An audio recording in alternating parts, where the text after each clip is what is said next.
Welcome back to Coffee and Tea with CarrieVee. I'm CarrieVee, your biggest fan. I will believe in you always until you believe in yourself. When you do believe in yourself, when you don't believe in yourself.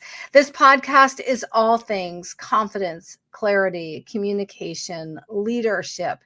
And we are talking about leadership and communication in depth over the next few weeks, the last two podcasts, and then moving forward. And today we're talking about difficult conversations and how do you master difficult conversations? Is there a way to master difficult conversations? Conversing with people can be really fun or really challenging. And if there is an issue, a disagreement, and someone's feelings are hurt, then conversations become difficult. And a lot of times, the way that people handle difficult conversations, in air quotes, is by avoiding them altogether, hoping that they will go away. I'm just going to ignore this until things are better. But here's the truth. Things will never be better if you keep avoiding the conversation. They will never get better. People think they do, but they don't. When you just ignore something and then hope that it gets better, and then when you get together, you act like nothing happened, something did happen. Things aren't better, they're just being avoided. Avoiding conversations doesn't make them disappear, it makes them compound, because then something else happens, it comes up again, but then you have this new thing on top of it, and you just keep stacking more and more things on top. They compound, they get bigger and bigger, they do not disappear. Acting like something never happened when it did is not effective communication.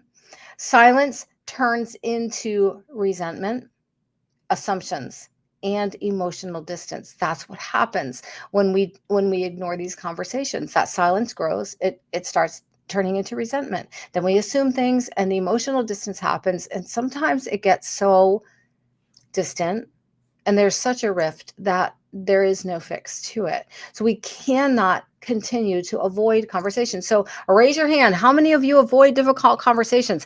I'm going to guess 99.9% of you listening, and I hope if you're driving, you didn't raise your hands. So get your hands on the steering wheel. I will bet that almost 100% of us raise our hands. How many of us avoid these difficult conversations? Leaders, partners, friends, they don't fail because they talk too much. They fail because they don't talk clearly. We need to have these difficult conversations. So here's some examples at work. How about letting performance issues slide until it becomes a quote unquote surprise firing? It's really not a surprise. It's just that nobody talked about it. Or in marriages, not addressing unmet needs, and then it turns into emotional shutdown. That can be a marriage or any kind of partnership. Friendships, ignoring tension until the friendship just quietly fades away. We have to have these conversations. So let's look at the first mistake that people make when we're having the difficult conversation. What are the mistakes that can be made that will make things even worse? Okay, entering the conversation to win, not to understand. This is a theme that has come up in the last three podcasts. Entering the conversation to win and not to understand. Speaking to hear yourself rather than understanding other people. Talking at someone instead of with them, assuming intent instead of asking questions. That's the mistake. These are mistakes people make. Entering the conversation to win and not to understand, talking at someone instead of with them, and assuming intent instead of asking questions. So, for example, at work, you could say, "You're not pulling your weight," versus, "Hey, I'm noticing some missed deadlines. What's going on? Do you want to talk about it?" They both mean the same thing, but you are coming at it in a very different way. "Hey, you're not pulling your weight" is very accusatory, versus, I'm noticing some missed deadlines. Do you want to talk about it? What's going on?" In a marriage, a partnership, instead of "you never help," which is again accusatory and immediately puts the other person on defense, you could say, "I'm overwhelmed and I need some more support." I'm overwhelmed and I need some more support. In a friendship, instead of saying "you've changed," how about, "Hey, I'm feeling a little less connected lately. Could we talk about that?" So you want to shift and regulate yourself first. So if you're activated the conversation will fail. You need to come calm because calm is your power. So before you speak, ask yourself, what am I actually feeling and what is the outcome I want? What am I feeling? What is the outcome I want? So that means you're going to pause before responding maybe to a defensive email, or taking a break before addressing an argument with your partner, or waiting until emotions settle before texting a friend back. It's all about how you approach things. Regulate yourself first. Don't go into a conversation angry or go into a conversation with preconceived notions. Take a breath. Take a beat. What am I feeling and what do I want the outcome to be? Because if you want the outcome to be a great outcome, going in there and being accusatory is not going to give you that. Pause before responding. Take a break before addressing an argument. Wait until your emotions have settled. Another shift, the second shift, is to lead with curiosity and not accusation. So replace you always with, hey, I'm noticing. Replace your always with, hey, I'm noticing. Because curiosity keeps the conversation open and accusation shuts it down. Curiosity keeps it open, accusation shuts it down immediately. So at work, you could say, help me understand what's making this project stall. Help me understand. Help me understand.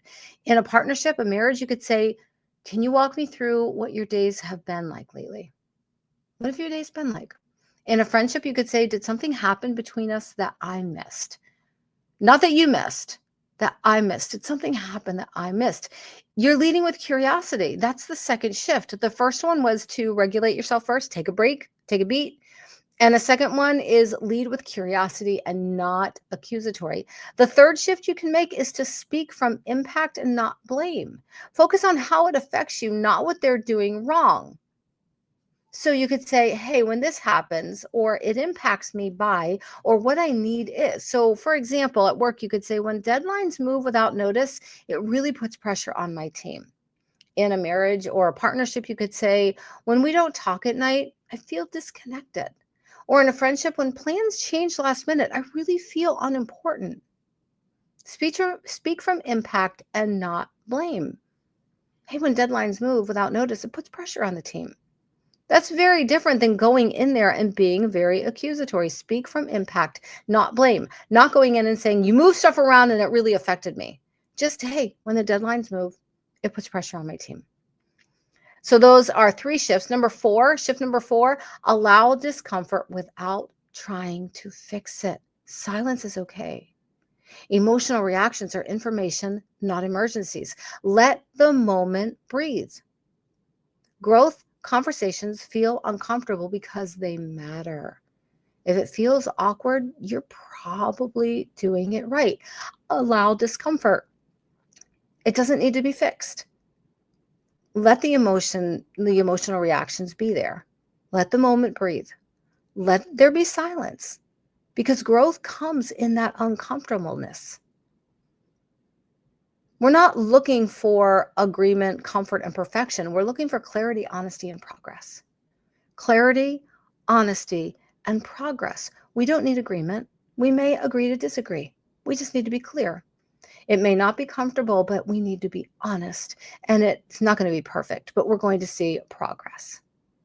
Clear expectations move things forward. Feeling heard even if you disagree, and rebuilding trust instead of avoiding tension. Difficult conversations don't break relationships, avoidance does. Listen to that again. Difficult conversations don't break relationships, avoidance does. The strongest leaders, partners, and friends aren't fearless, they're willing. Difficult conversations don't break relationships, avoidance does. Make those shifts and have the hard conversations. So much goodness in your life is on the other side of a difficult conversation that you don't want to have. So, your journal prompt today. What conversation have I been avoiding, and what would I change if I handled it with clarity instead of fear? What conversation have I been avoiding, and what would change if I handled it with clarity instead of fear? The second part of that is to schedule the difficult conversation. I love you. I really do. I know this is not an easy topic, but it is one that we need to talk about. We're heading into a new year. So let's embrace this new year and go into it with our eyes open about leadership, about communication, about connection, about clarity, about being confident enough to have these conversations. Share this podcast out, share this series out, leave me a message, drop some feedback, and let me know what you're thinking. And be sure to subscribe and share. Just share it out. I love you. I really do. And until our next podcast, I'll see you soon.